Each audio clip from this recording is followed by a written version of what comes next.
OBC महासंघाची आजपासून जागरण यात्रा सुरू होती आहे आणि वेगवेगळ्या मागण्या आहेत। यामधली प्रमुख मागणी आहे ती म्हणजे जातनिहाय जनगणना करण्याची। त्यामुळे जातनिहाय जनगणनेसह इतर अनेक मागण्यांसाठी ही यात्रा निघणार आहे। आजपासून या यात्रेला सुरुवात होती आहे। नागपूरमधल्या दीक्षाभूमीपासून या जागरण यात्रेची सुरुवात होणार आहे। त्यामुळे महत्त्वाची अशी ही यात्रा निघते आहे। ओबीसी महासंघाची ही जागरण यात्रा आजपासून आपण पाहणार आहोत आणि जितेंद्र शिंगाडे आमचे प्रतिनिधी आहेत सध्या आपल्या सोबत। जितेंद्र, काय नेमक्या मागण्या आहेत, कोण कोण नेते सहभागी होतील, किती वाजता असणार आहे ही यात्रा?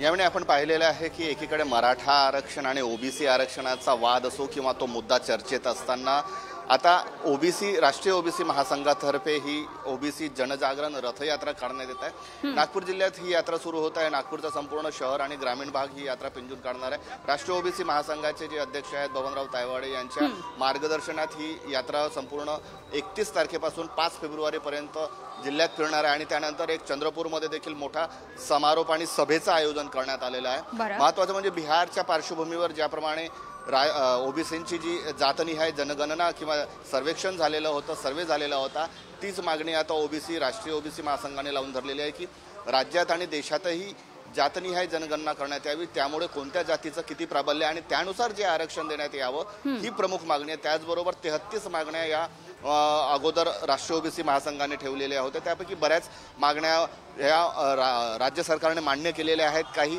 मान्य करण्याच्या प्रक्रियेत आहेत आणि त्यानंतर जे आहे ज्या उर्वरित मागण्या आहेत त्या देखील आता पूर्ण करण्यात याव्या। महत्त्वाची मागणी ती आहे की जातनिहाय जनगणना म्हणजे ज्यांची जितकी संख्या भारी तेवढी त्यांना आरक्षण देण्यात यावं ही प्रमुख मागणी या यात्रेच्या माध्यमातून राष्ट्रीय ओबीसी महासंघ लावून धरत आहे। त्यामिनी धन्यवाद जितेंद्र या सगळ्या अपडेट्ससाठी।